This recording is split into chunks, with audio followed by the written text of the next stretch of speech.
The show, kind of like I said when I left the podcast, was just like kind of needing to hit the reset button. Things were getting very heavy. And honestly, I feel personally better, but things still feel very heavy in terms of the political scene. And I think for me, there was the grieving process, having to get to the accepting standpoint, getting to the point of acceptance, and then also realizing that nothing in Charlie's life was real. It's just something that It began not with a bang, but with a silence. The news broke across digital landscapes with the sterile finality of a press release. Charlie Kirk, a titan of the modern conservative movement, was dead.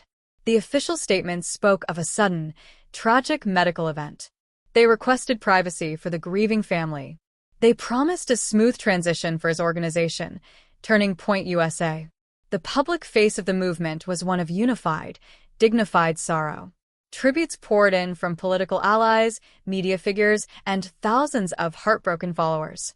The story, as presented, was a simple, brutal tragedy, a life of passion and principle cut short by cruel, impartial fate. But beneath the surface of this dignified grief, in the hushed corridors of online forums and private group chats, a different sound was emerging, a low, insistent hum of disquiet. The machinery of the movement had shifted gears with an efficiency that some found jarring, almost unnerving.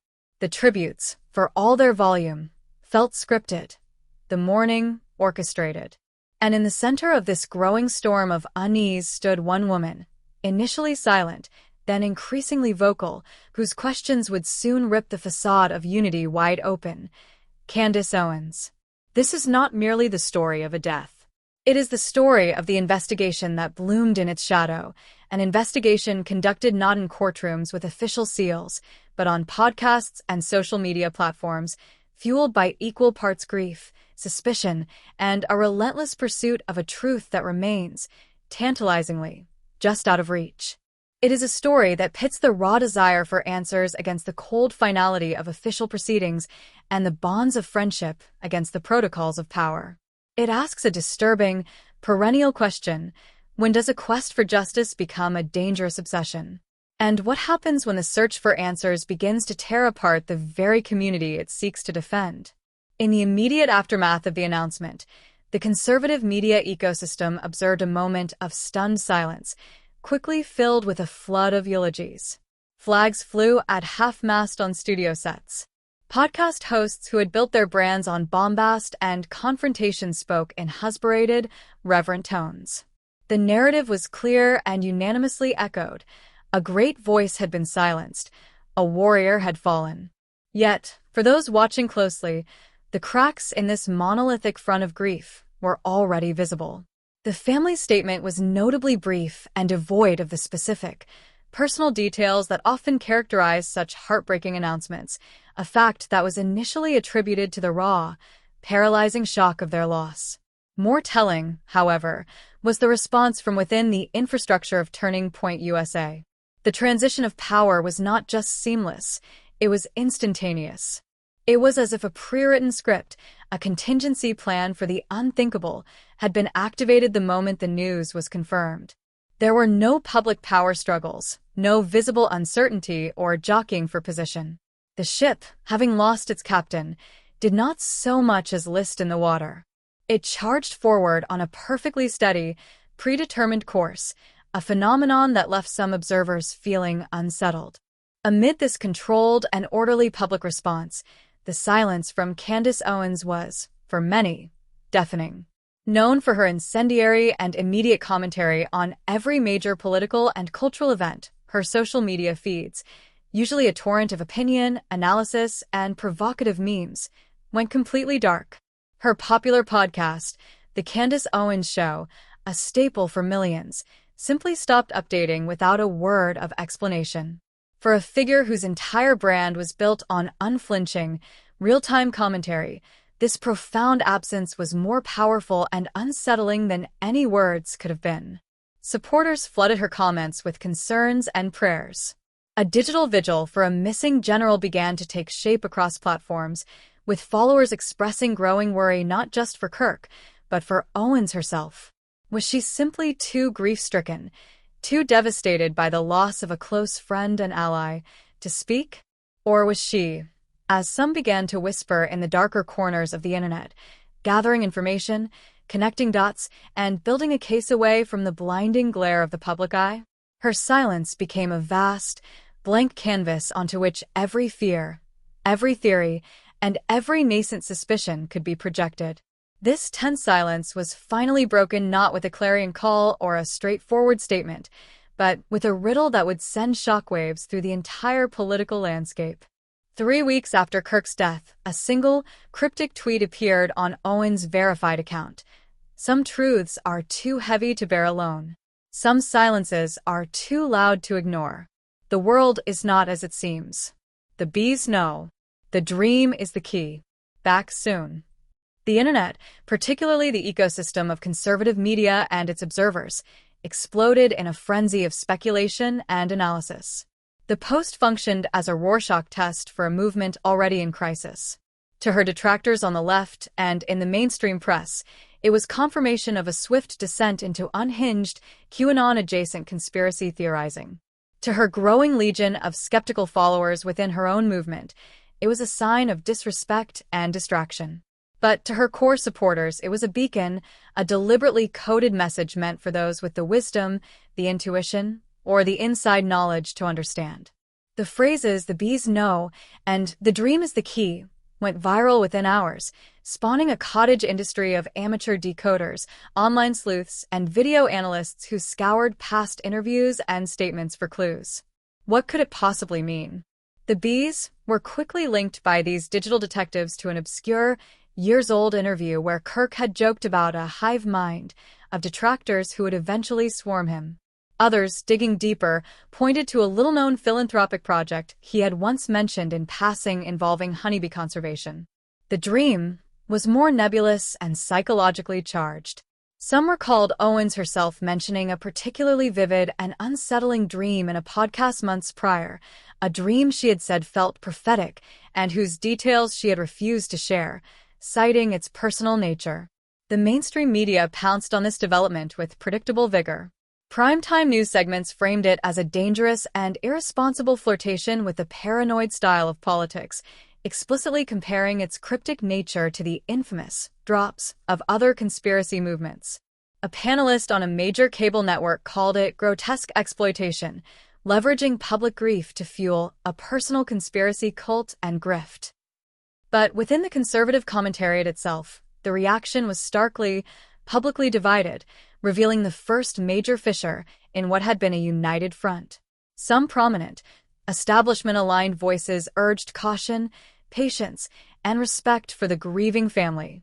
"We must not let our grief and confusion morph into damaging paranoia," one influential talk radio host pleaded on his program. "We are better than this. We must trust the process and allow the family their privacy."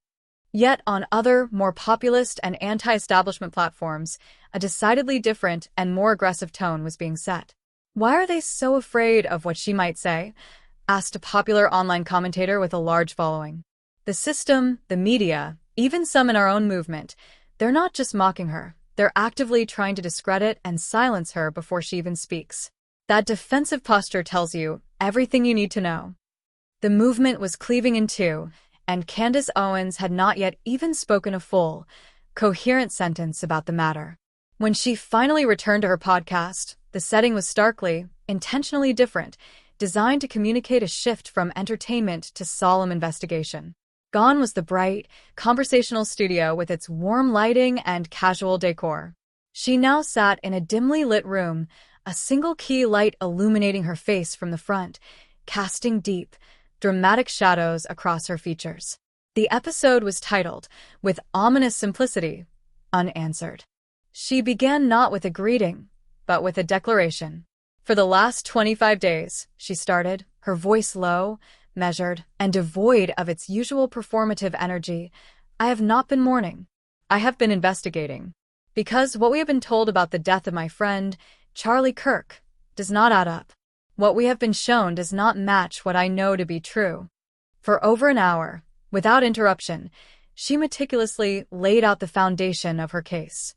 It was not a presentation of irrefutable, hard evidence, no signed affidavits or smoking guns, but rather a carefully woven tapestry of anomalies, rhetorical questions, and circumstantial curiosities. She spoke of his state of mind in the days and hours leading up to his death, describing him as unusually energized, laser-focused on upcoming projects, and on the offensive against their shared ideological enemies. This characterization, she argued with palpable emotion, was not that of a man plagued by a hidden, debilitating health condition that could claim his life without warning. She then turned her focus to the scene of the tragedy itself. She claimed that through independent sources close to the investigation, she had learned of troubling inconsistencies in the initial timeline provided to the public. She pointedly asked why certain individuals who were present at the location that day had, according to her sources, given subtly conflicting statements to the authorities. But her most explosive and specific claim centered on a critical piece of potential evidence, or the perplexing lack thereof. "There is a security system," she stated, leaning intently into the camera to emphasize her point. "A sophisticated system that would have captured key areas of the property. I am told by a source who has seen the evidence log that the footage from a critical 90-minute window is, and I quote, corrupted, unrecoverable, a digital ghost." She let the heavy implication hang in the air for a moment. In an age of universal cloud backups and redundant servers, the one piece of digital evidence that could provide undeniable clarity simply vanishes? Poof. Gone. Do they truly think we are all fools? The public reaction to this podcast was instantaneous and violently polarizing, solidifying the battle lines that had been drawn by her initial tweet. Her supporters declared her a hero, a brave truth-teller standing alone against a powerful, shadowy machine intent on burying the truth. The comments section beneath her video filled with thousands of messages praising her courage. She's the only one with the guts to ask the hard questions. One typical, highly upvoted comment read, "Thank you, Candace, for not letting this be swept under the rug. We stand with you." But the backlash from other quarters was equally fierce and morally charged. The critics, including former allies, accused her of weaponizing grief, of torturing a grieving family for content, relevance, and profit. "This is not journalism. It's a dark seance," wrote a prominent conservative columnist in a widely shared piece. "She is building a sinister narrative on the flimsiest of foundations, a dream, a corrupted file, the silence of mourners, and her audience is tragically mistaking speculation for proof." The division was no longer just ideological. It was becoming personal, visceral, and was beginning to tear apart friendships and long-standing alliances within the movement. Just as this online firestorm reached its fever pitch, a new, formidable obstacle emerged, one that dramatically shifted the narrative from a war of words and perceptions to a concrete battle with the legal system. A previously confidential legal filing, a protective order issued by the judge presiding over the official and deliberately confidential investigation into Kirk's death, became public. The order was complex in its legalese, but its intent was starkly clear: to silence public discussion of the case. It strictly restricted all parties involved: family members, close associates, potential witnesses, and law enforcement personnel, from publicly discussing any specific evidence or details of the ongoing investigation. The reason given by the court was to protect the integrity of the process, prevent trial by media, and ensure the possibility of a fair judicial outcome should charges ever be filed. For Owens and her rapidly galvanizing followers, this legal maneuver was not a procedural detail. It was a confirmation of their deepest suspicions. The order was immediately and universally framed as a gag order, a deliberate tool of the establishment to muzzle the truth and protect powerful interests. "They are legally silencing anyone who might know something," Owens declared in a fiery follow-up video, her anger barely contained.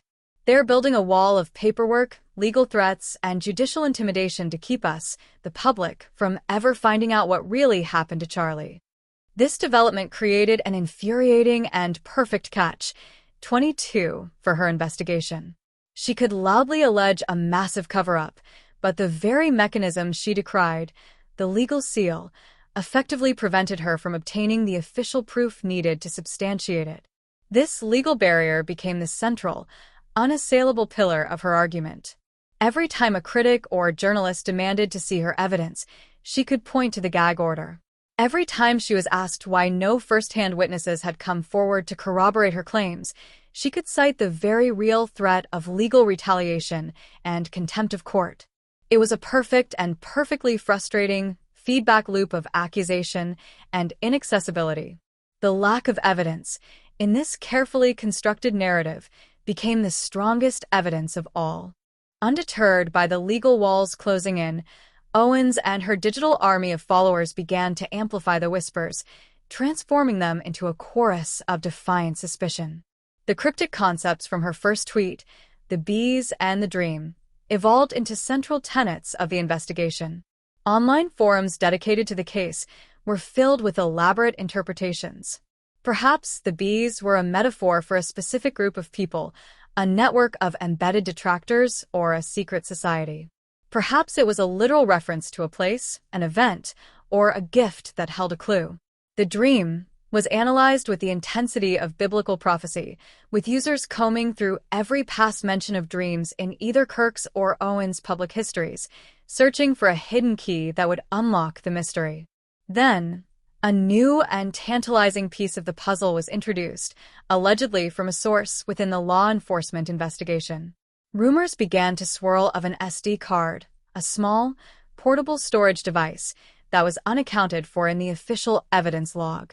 This was not the corrupted system footage, but a separate, physical item. The story, as it propagated through anti-establishment podcasts and Twitter Spaces, suggested that this card may have contained backup footage or private recordings from Kirk's personal devices. Its alleged absence was presented as proof positive that evidence was being deliberately hidden or destroyed. Of course, these claims were impossible to verify independently due to the very gag order that prevented transparency, a fact that only fueled the belief in their authenticity among those predisposed to distrust official narratives. Owens' own personal circumstances added further layers of complexity and controversy to her crusade. Her ongoing legal battles, including a high-profile lawsuit with international implications and a sudden, controversial visa denial by the Australian government, were framed not as separate issues, but as interconnected skirmishes in a larger war.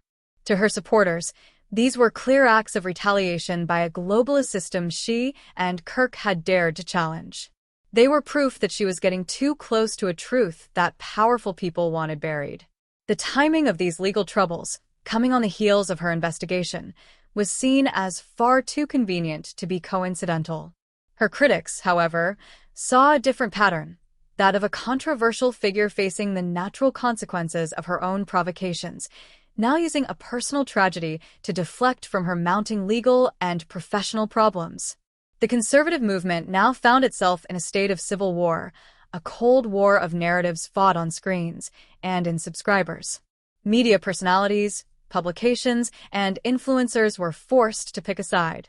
Some platforms banned discussion of Owens' investigation entirely, labeling it baseless and harmful speculation.